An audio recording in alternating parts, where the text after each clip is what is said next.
Okay, Ingrassia here, continuing our legacy video series. Thanks for listening. Done a lot of work to try to prepare this, and I'm very satisfied. I told TJ, you know what, these stories, they're not recorded anywhere. Now they're recorded. So I'm just very happy about that. So we've been telling a lot of family-related stories and vignettes in and out, and notes to the grandkids and whatever. But we finished up the Missouri segment, and then the Florida segment. From Florida Bible College, I briefly told the story of... Fix your hair real quick. You got a little piece that fell down. Yeah, there you go. That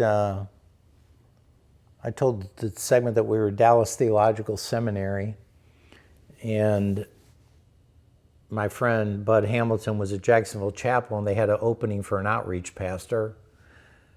Pastor Earl Comfort and John Anderson come to DTS, Dallas Theological Seminary, to interview and I with others, interview for these pastoral jobs. So I did the best I could, and about a week after meeting those guys on campus, I get a letter in the mail. And you know what? I should have tried to find that. I think I know where it is, but I know you're not surprised. It was basically it was a letter that said, hey, nice to meet you and all that. Regretfully, sorry to tell you, we've hired someone else to take the outreach position. We found a young man we think is more suited for the job. And when I read the first paragraph, my heart just sunk. Because, remember, I'm at Florida Bible College in Kissimmee. The school's declining. They cut our pay. We're eating dinner at the cafeteria. I got 2 little baby kids, Tina and Nicole. Vicky's pregnant with Stephanie. I'm having anxiety attacks. I don't know what to do. It was just a terrible time. And when I heard about that job prospect, my hopes were lifted. And when I read the first paragraph, no. But next paragraph, however,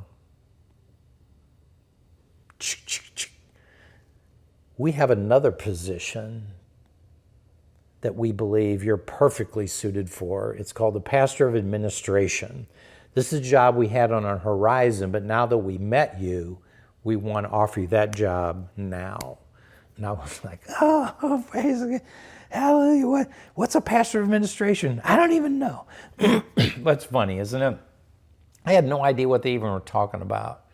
But what they meant was someone to come in and just oversee, bring order, administrate. There was a way they built the model of the church. They wanted someone to supervise these things. Anyway, what happened, Earl and John told the story in retrospect. I show up at DTS at the Stearns Center, Stearns building, to have a meeting with them.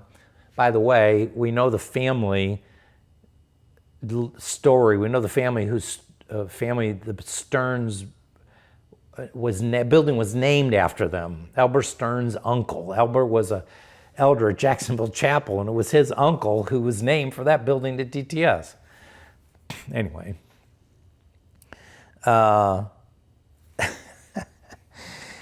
And I show up at the interview. I got a briefcase back in those days, right? This is before laptops and any of that kind of stuff, but I have a briefcase. And I'm just being me, nice and neat, like people taught me to be, right? So I open my briefcase, it's got folders and colors and pens and books and Bibles and notepads, and it looks like a mini office, right? So I'm prepared. I've got questions for them, ideas they want to know about me. So I'm ready for this interview. And a lot of it was me asking a lot of questions about them and about the church and stuff like that. So they told me in retrospect later that when I left that office, they looked at each other and said, that guy is our pastor of administration. They must immediately thought, this guy, look at this guy. He's just, that's what we want, And I was sold them on just not anything I said or some resume or my experience, but it was just my presentation. And it was funny because Earl Comfort was the most laid-back guy you could ever imagine. I mean, this guy, he's interviewing people. He's the senior pastor. He's in shorts, cut-off shorts. He's got on like some moccasins or something. He kicks his moccasins off, throws his feet up on the table. So Sam, tell us about, this like a little off-putting, right? That was Earl. But that was good, really, It wasn't like it was all stuffy. He made it relaxed. And so they hired me to be the pastor of administration. I said, yeah, I'll take the job, but I'll start January 1st because they're expecting me to teach the fall semester at Florida Bible College. If I come now, and if I say I resign immediately, they're going to be, and I'm a mainline teacher for all these courses. I mean, it would be just wrong. I couldn't do that. So I said, I'll give them a 4-month notice. I'll start January 1st. So we go back to Kissimmee and teach that last semester. And it was hard, man. I was still having anxiety. We didn't have any money. I'm working in the property appraiser's office. I'm having panic attack. I was just having blood sugar problems. It was a very difficult fall. And even though moving to New Jersey, now this is the end of 1983. Stephanie's born on October 7th, 1983, born in Kissimmee Memorial there in town. So now we got these 3 kids. It's a season of hope because we're going to get out of FBC finally. But we're going to New Jersey. What? I'm from St. Louis. Never been to New Jersey. I did fly up there for an interview just to formalize everything after the DTS interview. But it was a season of hope, but it was a season of anxiety because it was a completely unknown. I'd never been a pastor before. I'd never been in New Jersey before. The only person I knew there was Bud Hamilton, and I didn't know him that well from the college. He was older than me. And so, man, off we went by faith, but it was the door that God opened for us. So we drove from Florida to St. Louis for Christmas. We packed a moving van they sent, paid for our move. And we packed everything in Florida, that apartment, they drove the van up to New Jersey, and then we went to St. Louis for Christmas, and we drove up there to unload our stuff. We got to St. Louis, and it was freezing. It was below zero. The wind chill was unbelievable. It was like, I don't know. I'm not kidding. It was like 30 below the wind or something. It was unusual. We'd come from Florida. We literally had went through a 100-degree change. We leave Florida. So let's say it's like, 85 in Florida and it's 15 below in St. Louis. We went through a 100-degree change, which was kind of interesting because our life was a 100-degree change, Teaching ministry to pastoral ministry. So it's completely unknown and there's anxiety in it because I'm thinking, I've never done this before. I don't know anybody. What if I fail? I got this family. So my anxiety was riding high all at the same time, although I had hope. So you know what happened? Jeff, Citron, and Candy, my sister, gave us $100. And that's what we used for gas money to get to New Jersey. That's how little money we had after being at FBC. Drained. There was no such thing as saving any money. We literally living paycheck to paycheck, just on the thin edge of ice, man. No backup. And they gave us $100, and we got to New Jersey. So Tina's 4 years old, Nicole's 2 years old, Stephanie's 3 months old. We're excited and we're desperate. But now, I cannot even begin to say what an enormous provision this season of life became at Jacksonville Chapel and how important the next 9 years segment would be in New Jersey at that church. Oh my gosh. Through to today. So just to fast forward, when we left the chapel to go into missions ministry, part of this call was to raise your financial support. I have a salary at the church, but to raise your money.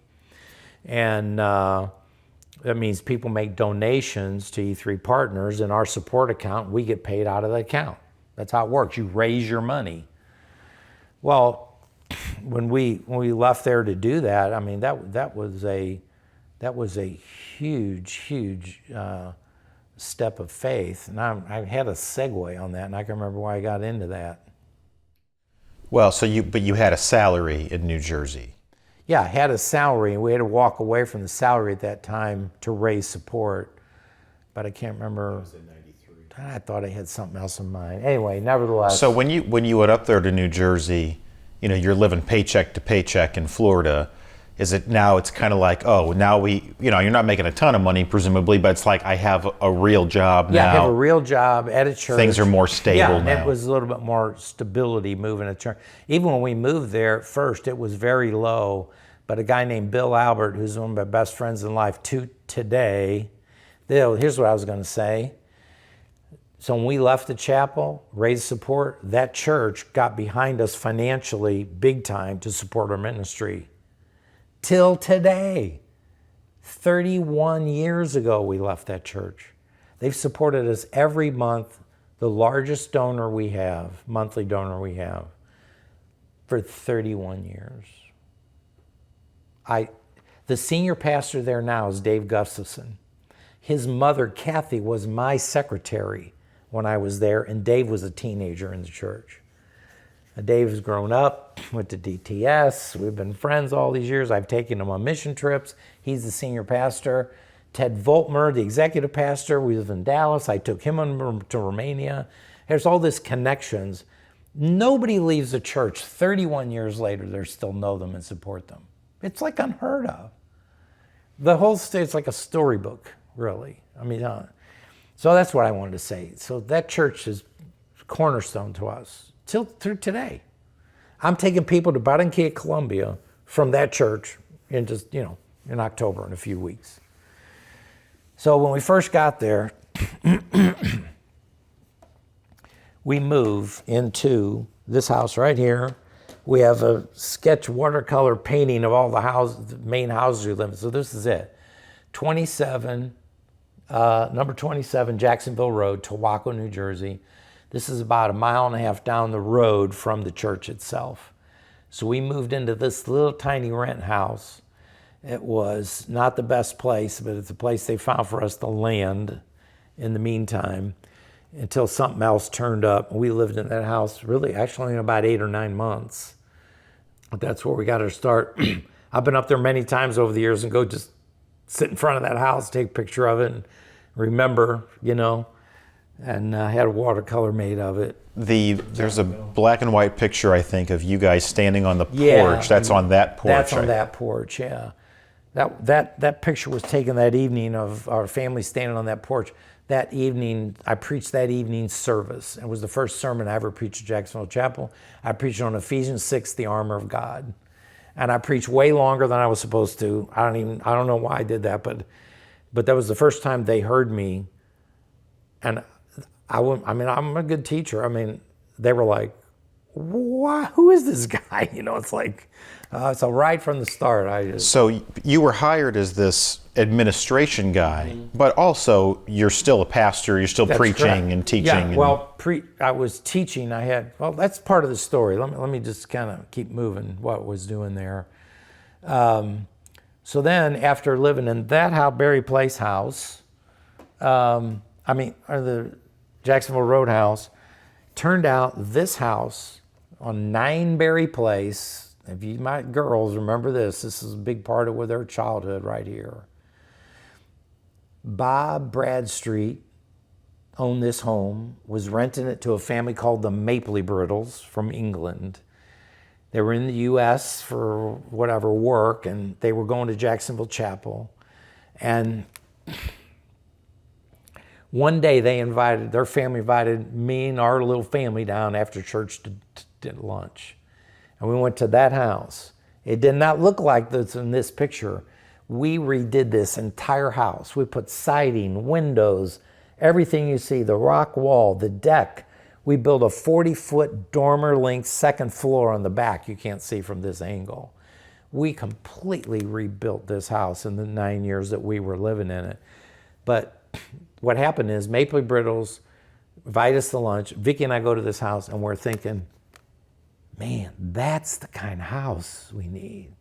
We're living in this little tiny house in Tawako with these 3 kids. Steffi's living in a bassinet thing in the living room. That's where she's sleeping. It was the tiniest place. So we're thinking, we need a house like this one. You know what? Shortly after that, Maple Brittles get called back to England. Bob's, somehow or another, we made it known. They said, hey, Bob, Sam and Vicki might like to rent this house. So we rented that house from Bob Bradstreet. Less than a year later, Bob says, I need to sell this house. Do you want to buy it? I'm like, I ain't got any money to buy this house. So a guy named Paul Sarkisian, who was a real estate guy, the scores of people that we loved and loved us in this church over the years. And this guy had an idea, and he said, you know what I'm going to do? I'm going to get together, but I'm going to raise the money to buy this house for the down payment. And so he got people from the church, and it turned to be like a dozen people all got together, and some gave $5,000, $10,000, $12,000, $2,000, $5,000, $10,000, and they all donated that money to us, and we used that money to make a down payment on the house. It was kind of like a personal loan, and we wrote a little contract with each one of them to say when we sold the house, they were going to get a pro rata share of the equity back from, it was like, so they're making an investment through us, but it was all in our name. So it was just a handshake deal. And then what happened 9 years later, so they help us buy the house. That's how we got on that. That's a house, first house we ever bought. The equity in this house when we bought it is how we moved to Dallas and bought the Serenade Lane house. We lived there for 26 years. When we sold that house, that's how we bought this house we're sitting in today. And this house we're sitting in today has no mortgage on it. We paid cash after selling Serenade Lane. It all happened all the way back again to the seeds of Paul Sarkisian saying, we're going to help you buy this house. I mean, it was unbelievable. Nobody had ever done anything like that. But we had such favor there and a lot of life in this house. That front yard was the neighborhood kickball, wiffle ball, field. When these trees over here, ask Tina and them, we built tree forts, snow forts. I mean, it all was happening here when these kids were being raised and little. They all have fond memories of that house at Berry Place. And, at Jacksonville Chapel, man, over the years, again, traveling back there, that's another place I always go. Go drive in front of that house and take another picture of it. I got a lot of them, but just to remember what God did for us. You know, at the chapel, key things. One, I guess 2 major things if I just kind of recap it. One is, it was learning to be a shepherd. I was a teacher from Florida Bible College, so that all folded in. And I was teaching, and I was preaching, and I'm pastoring a zone of the church. So I'm doing everything pastoral, and I'm just continuing to grow and develop. When I got there, I was 31 years old. I left there at 39, essentially, just on the edge of my birthday. So my 30s were basically Jacksonville Chapel. What a formative time in ministry. I had so many mentors there and stuff like that. So learn to be a shepherd. My definition of discipleship is walking side by side with people in the realities of life. That's it. It's not a course, it's not informational, it's not a book, it's just walking in yoke side by side with people in the realities of life. From the mountaintops to the valleys and everywhere in between, yoked in the journey of life together. I had a young men's discipleship group. I was pouring into young men. Our elders are mostly older guys. I got a vision for younger guys. I did a young men's retreat ministry. We started annual. I had an array of young guys that were I was 31, and these guys were mostly in their 20s. And they had an affinity for somebody who was willing to pour into their lives, and spend time. And we created great community. I had an adult Sunday school class, which was the largest class in the church. I taught in the gym. Nasium set up folding chairs every Sunday morning in a corner of the gym, and sometimes that class was big, because people would come and hear me teach and participate in that class. I became the executive pastor at Jacksonville Chapel. It was kind of funny. Bud Hamilton, the guy who called me to get me there, he used to be a professor of mine at FBC, Florida Bible College. When he went to be the youth guy at Jacksonville Chapel, then I became the administrator guy. I became executive pastor. I became Bud's boss. And by the way, there's another whole story that didn't all go so well, actually, eventually. But I was executive pastor.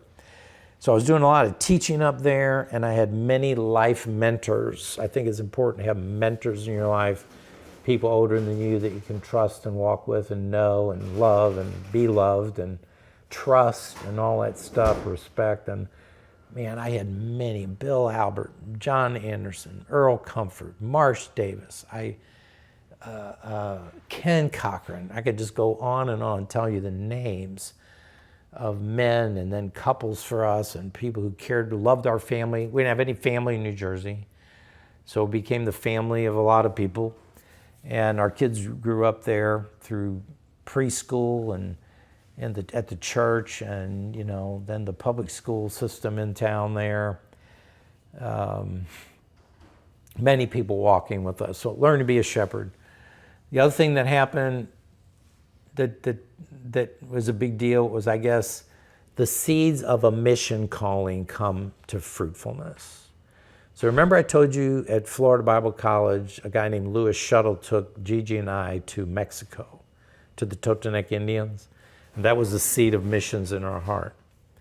Well, that seed then kind of just lay dormant in our hearts for all this time, and going to school, building a family, teaching, getting to New Jersey.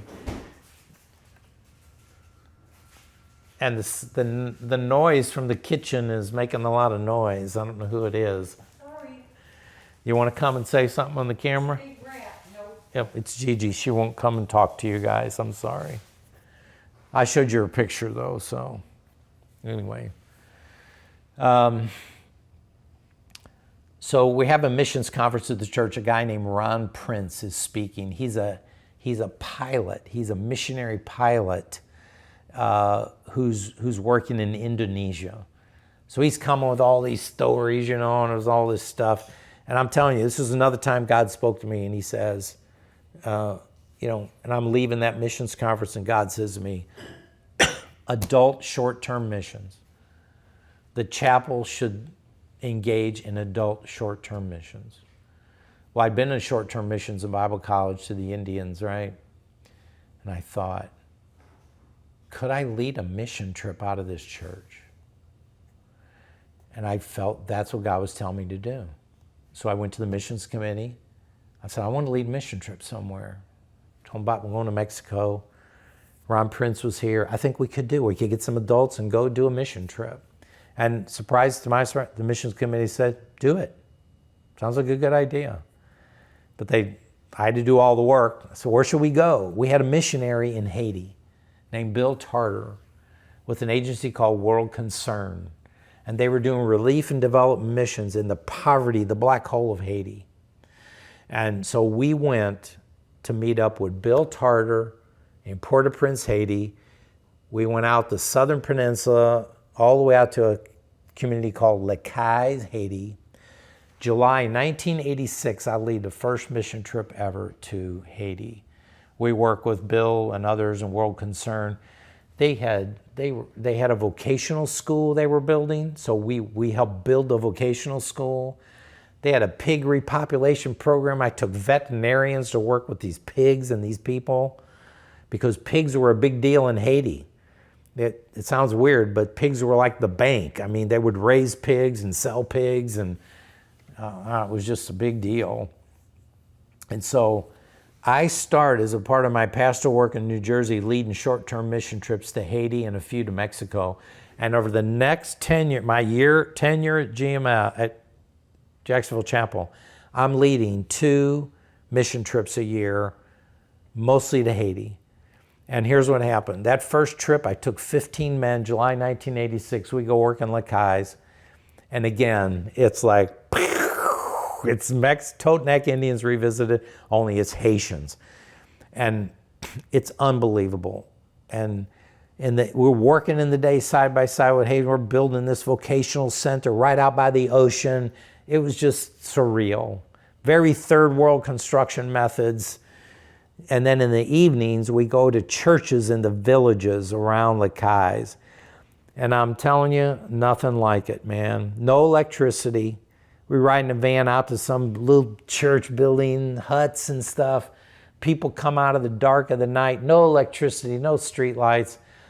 Many times we're in a church, and in the evening, the only light in the church was a candle on the pulpit. One candle on the pulpit. Be surprised how much light one candle can cast in the darkness. And I'm standing up there, and I used to preach or teach. We'd sing, you know.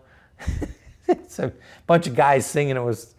In fact, it was kind of funny. I had this old cassette recorder. These guys are singing. So I turn on my cassette recorder, you know, remember them? So I'm recording, these guys are singing some hymn or something or whatever. So afterwards, we went into the pastor's house to get to feed us refreshments or something, right? So I turn on the recording of the thing, you know, it's like these guys, they're singing. And the guy, one of the Haitians, the guys looks at it kind of, he goes, maybe batteries are bad.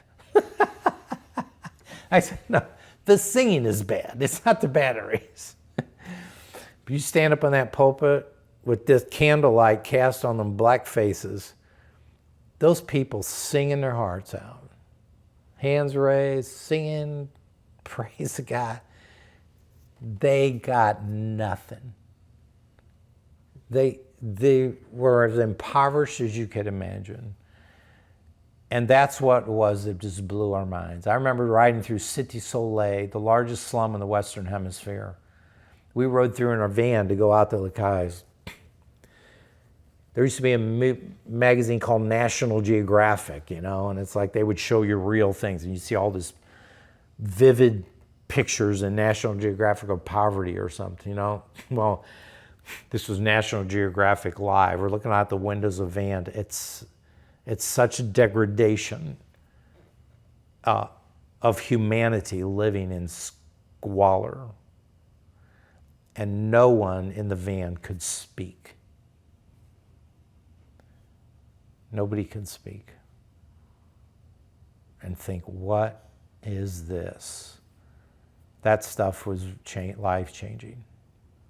They went to the towns and villages. He saw the people. He had compassion on them. When I would bring people back from these Haiti trips, back to the chapel, I've said 1,000,000 times, I would see more happen in a person's heart, life, mind in 8 days in Haiti than 8 years in New Jersey. In 1 week, a revolution would take place in a heart and mind that was life-changing. And it hit me as a pastor. I said, the going of the Great Commission is the ticket. You want people to see the gospel and see the church and see the kingdom, not this North American thing, the church out there, black Haitians singing in the dark at night by a candle who don't have anything in this world to sing about. That changed us. And I thought, this is it. I cannot not do this. And I kept taking them teams. That was the pregnancy, you see, from the Totenac Indians, a seed in my heart, and the pregnancy of the birth of a missions calling. That's where God was really taking me. And so then in 1992, a guy named Curtis Hale comes up from Dallas, Texas, to our church to talk about Global Missions Fellowship. This is a mission agency that takes people on short-term mission trips to do evangelism and church planting. How did Curtis get to New Jersey? Elber Stearns, our board chairman, had come to Dallas to visit his daughter, Benny, who's good friends with us. We just had dinner with him last Saturday night till today. We're talking over 30 years ago.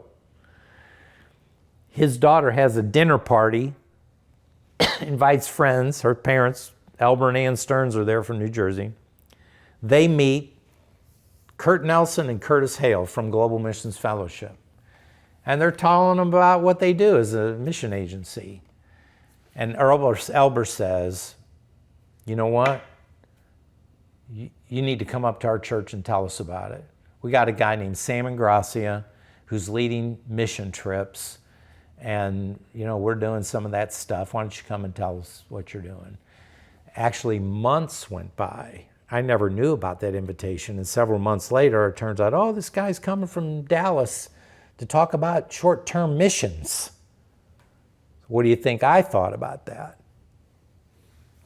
I thought, who's this yahoo coming up from Dallas, Texas to screw up what I got going here in short-term missions? I mean, this is awesome.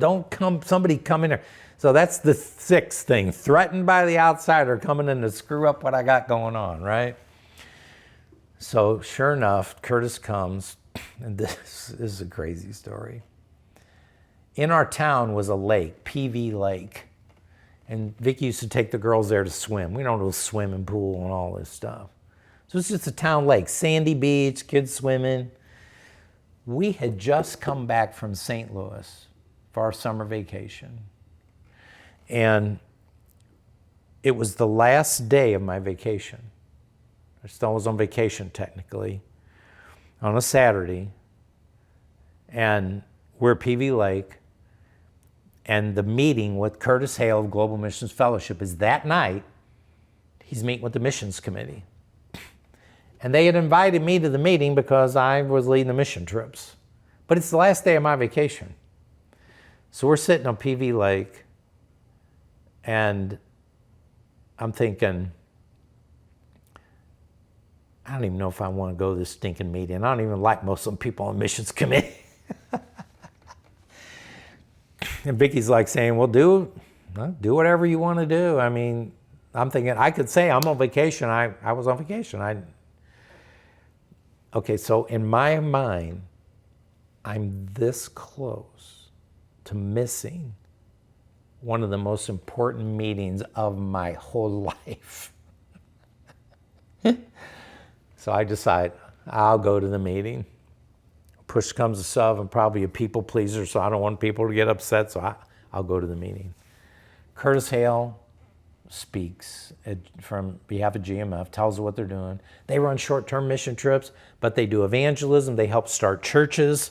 Well, I'm not starting churches. We're preaching in churches, but we're building buildings and all this. We're doing like relief and development, construction work. We're not doing evangelism. So I'm a little confused about how do you do this? And so he's telling these stories, and so I'm literally not even sitting in the meeting. I'm at the back of the meeting, and sometimes I'm like just standing up, walking around. He's up front talking.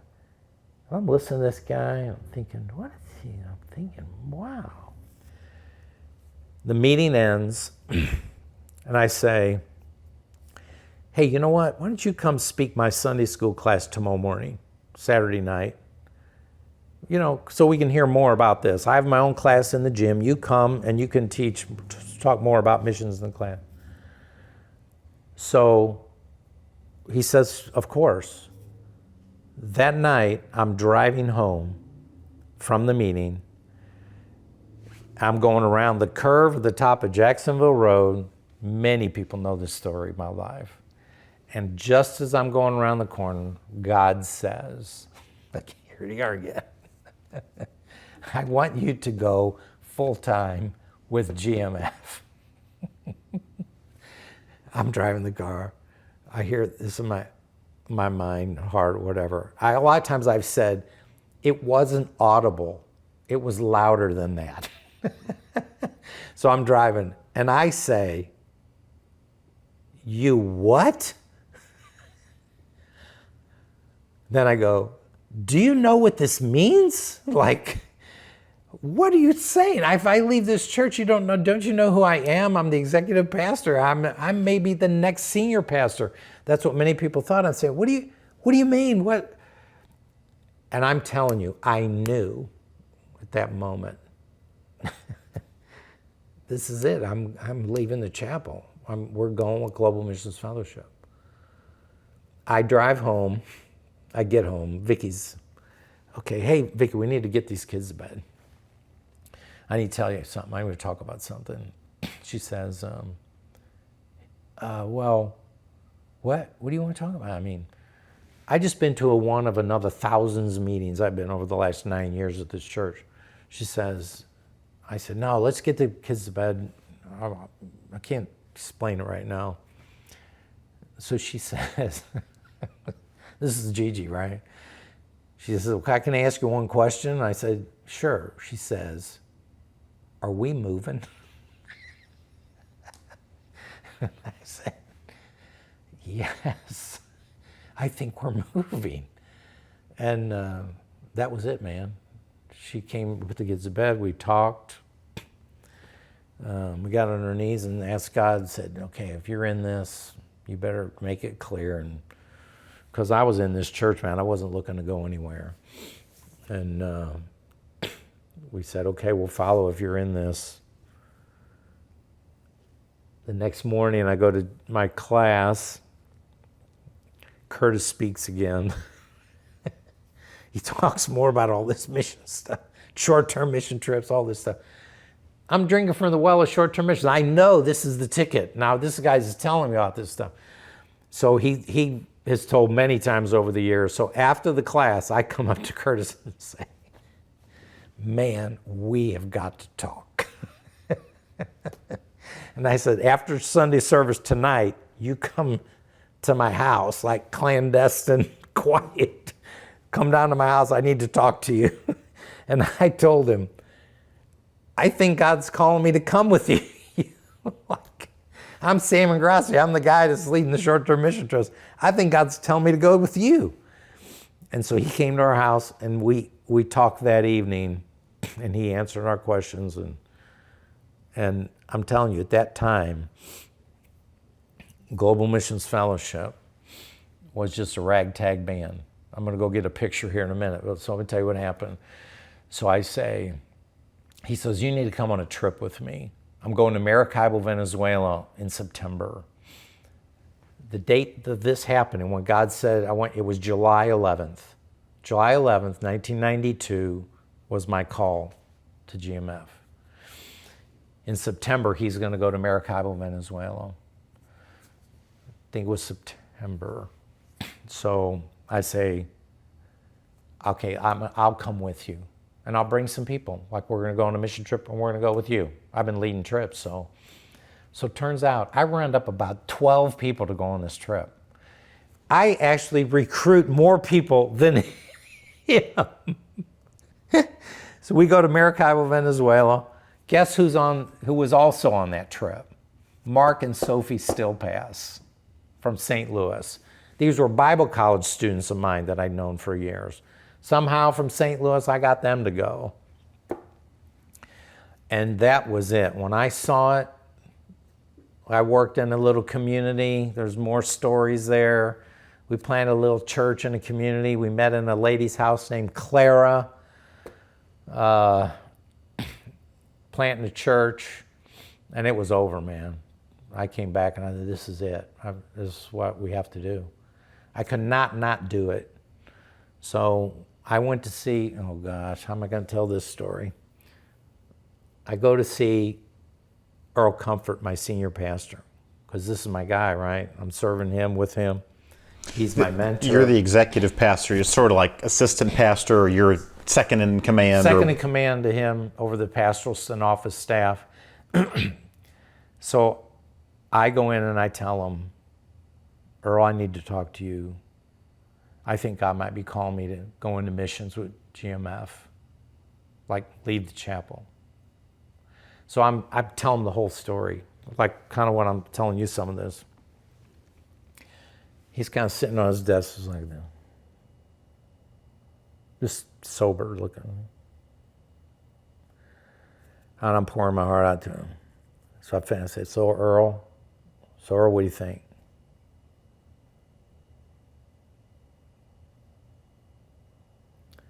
Long pause. And he says,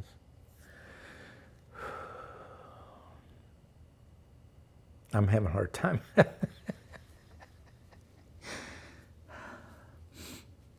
He says, this is like cutting off my right arm. This is exactly what God wants you to do. Go do it. That was it, man. I have seriously oftentimes thought of that moment, and I'm telling you, if he would have said, no, you're misinterpreting this. You need to stay here with me. We're doing this deal. I need you here. TJ, Lila, Brody, Cedar, whoever listening to this, I don't know what I would have done. I might have stayed. That moment, I mean, of all these other defining moments I've talked about, that was a premier defining moment in my life. When he gave me the green light, I said, that's it. And our entire life changed. It's a life gate beyond anything. And what we've done, where we've been, who we've known, all flowed out of that moment. And I don't mean to sound weird, but it's vast. It's been vast for over 30 years since that time. And when Earl said, this is exactly what God wants you to do, go do it. And we then told the board, we resigned, we were leaving. They let me stay on staff as long as I needed, or they let me raise support in the church, plus the church supported me. It was like a launching pad beyond what you could have imagined. It was God. I don't know how I could have raised support without that green light and what Chapel did. That was in all August, September, October, November, start raising support. And by March, we moved to Dallas. And we'd been down here several different times. And we found the house, the Serenade Lane house, which I'll get in just a moment when we get to Texas, which was an epic home for us. And so let me go get this one photo to wrap up this segment. So you think Global Missions Fellowship, some big mission agency or something, right? That was it. So on the back of this, it says, GMF, Dallas, Texas, Global Missions Fellowship, Cooper Clinic, January 1993. I was transitioning from being a pastor at Jacksonville Chapel in New Jersey. And this was Global Missions Fellowship. I'm in the white sweater here with the mustache and glasses. You probably don't recognize it. I know I look like Groucho Marx, if you know who Groucho Marx was. And all of these people, that's Curtis Hale back there with the glasses, standing in the back over here. And I could tell you all these people's names. And just go on. And here's what I wrote. This ragtag band had no reason to succeed apart from God. We later, many years later, rebranded it to E3 Partners, and then I Am Second was also born out of it. This band, nobody ever started a mission agency, nobody was written, nobody was published, nobody was known, there was no reason that this group should have made it apart from God. And over the years, there's a million times the whole thing should have crashed and burned for a lot of different reasons. And it was absolutely the call of God to be a part of that group. Wouldn't have traded it for anything. We raised the financial support the best we could. We've been on support for 31 years. We moved to Dallas. It was the greatest step of faith of my life, I think, to leave all the security of the chapel. I'm an Enneagram 6, that's a loyalist. I'm about comfort, security, safety, zone of control, all of that stuff. That literally just was exploded under God to move across the country, take our girls at that stage of life. It was a difficult move on Tina because she was the oldest, and sell the house, find the house. It's a whole story just in itself, how smooth that transition went. It was challenging. There's ups and downs, don't get me wrong, but that it just happened and kept progressing that we got here. We got here in March 1993 and closed on the Serenade Lane house on April 1st. As soon as I got to Dallas, immediately Curtis and I went to Voronezh, Russia with a team. And I left Vicky and the girls, and they actually lived at the Hales house because our house wasn't ready yet. When I got back, we closed and moved in, like 10 days later. Girls started school. Let the Texas adventure begin. So if you're listening to this, Lila, Brody, Cedar, whoever else, there's likely a bunch of you would never have existed, right? If Earl Comfort don't say, this is exactly what God wants you to do. It's the divine appointment, the defining moment. If I don't move to Texas, Nicole don't meet Josh, Stephanie don't meet Brian, all of you don't exist, you evaporate off the photo, and we don't even make these videos. I would still exist. But. You would still exist. That's great. I'm safe. You're safe. So, New Jersey to today, an epic place in our life. The foundations were built in our lives for shepherding, teaching, pastoring, missions, and what's become the convergence of my life at this stage. I mean, it's all the contribution of the flow. It's like the tributaries flowing into a river that gets bigger and bigger. The friends there, the ministry partners, the memories, the girls growing up there, as young kids, and the ministry, the mission trips to Haiti, all that stuff. The calling, the birth of a calling folded into the greatest step of faith of our life. It was like God just carried us on. I could not have done it. I've looked back and oftentimes thought, I must have been insane. I could not do it.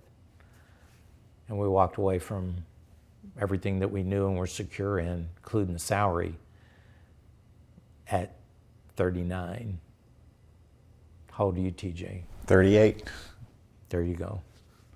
So wherever you are in life, there's a whole nother vista waiting.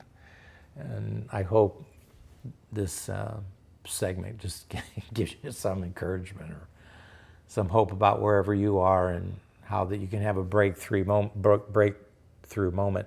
And the other thing is, be careful when you counsel people, or you stand at the intersection of someone's life and you propose you're going to tell them this or that, or you need to do this, or you need to do that, or you need to be very careful what you tell them or what you don't tell them.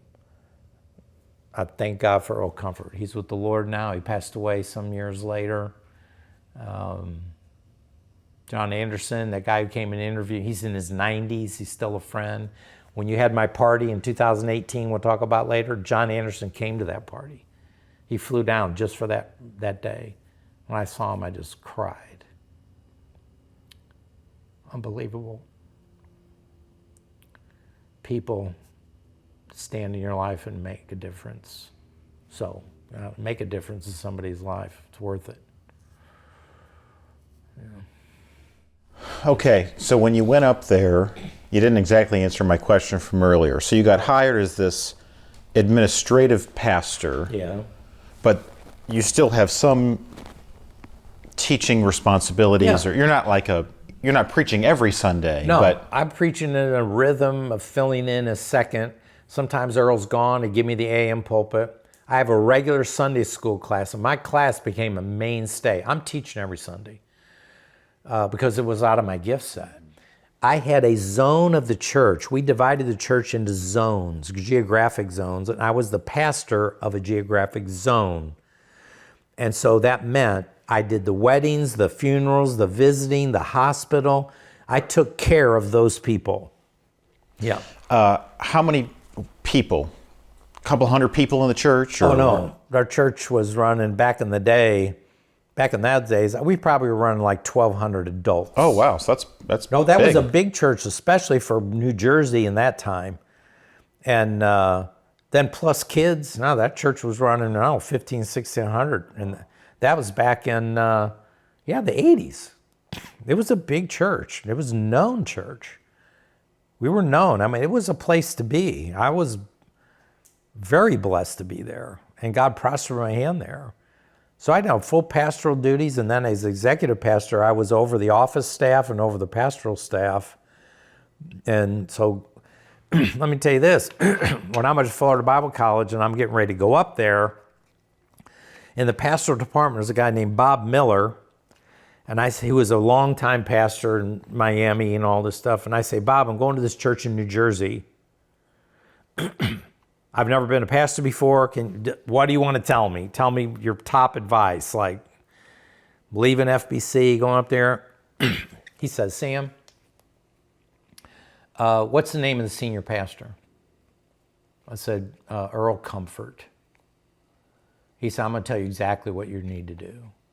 You go up there and you serve and you make Earl Comfort successful. He was dead to rights. Right on. That's what I went and did. And I became executive pastor. So what he was saying is, go make the senior guy successful, which I thought was a very interesting answer. It wasn't like, go serve the Lord, go love God, some spiritual thing. Practically speaking, if you're going on this staff team, you make that leader win. And you will win. And he was absolutely right.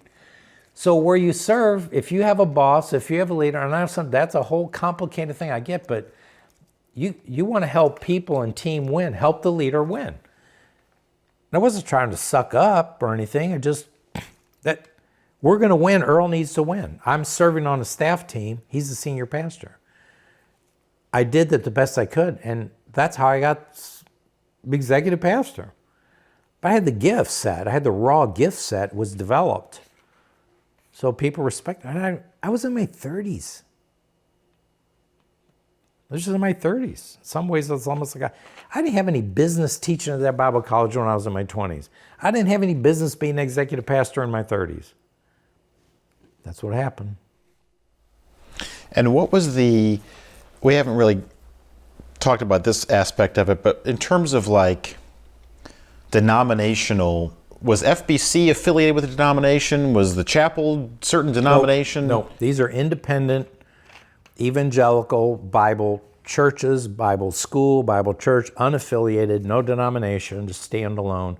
And Jacksonville Chapel's there today, flourishing. It's just a part of it. It's just a Bible church. There's no accountability outside of itself of its own board of elders. They don't report to a bishop or some denominational head or something like that. So it's a Dallas Seminary stream kind of Bible church, meaning conservative, evangelical, Bible-believing Christian fellowship. It's like North County or Clayton. And we were all in that stream. That's where we came from. That's what, that's what Clayton was. That's what North County was, where you were raised. That's what Christ community was. I mean, there's a lot of Bible churches. I go to Waterbrook Bible Fellowship right now. It's the same thing. It's just a DTS stripe Bible church, which means they focus on teaching the Bible and trying to live and govern out of that as a standard of faith and practice. Conservative doctrinally, non-charismatic, typically, all those kind of issues and stripes of things. But on one of your Haiti trips, wasn't There's a story about Johnny Cash being on the plane or something. What? My dad has some story about going on a mission trip to Haiti, and Johnny Cash was on the plane. No, your dad was on mission trip. He never went to Haiti with me, but your dad went to Haiti. Maybe that was a separate. With a group out of St. Louis a couple of times. Yeah, some church up on Hottershell, I think, years ago. He got hooked up with. He went to Haiti a couple times. That wasn't with me. First time your dad ever went with me was to Cali, Colombia. And your mom came too. Yep. Yeah, that was 93. Well, was that your first? That was your first trip? You know what? I think maybe they did come on my very first trip to Cali, Colombia. And I'll talk about this now when we get to Texas, but I'm working in Colombia still today. We took teams to Romania for 17 years. We've been taking teams to Colombia for 31 years. I'll get into that a little bit. Describe who we are, what we do, what we've done, whatever. One more word from this, and all this stuff. It's like in Ephesians 3:20. That's what I said. God can do exceedingly abundantly beyond all you can ask or imagine, according to his power who works through us by the grace of Jesus Christ. God can do exceedingly abundantly beyond all you can ask or imagine. In all these stages of my life, I'm saying none of it was planned. None of it's been planned. I didn't plan to go to Romania. I didn't plan to go to Colombia. I didn't plan to, you know what I mean? I didn't have a master plan I'm following. The master plan is follow the master, I guess. I'll show you some other things. We wrote a couple of books. I didn't plan to write a book. And I don't even know what's ahead yet at this stage of life. I just know that God's able to guard that which we've committed to him and against that day. I'm going to stick with that.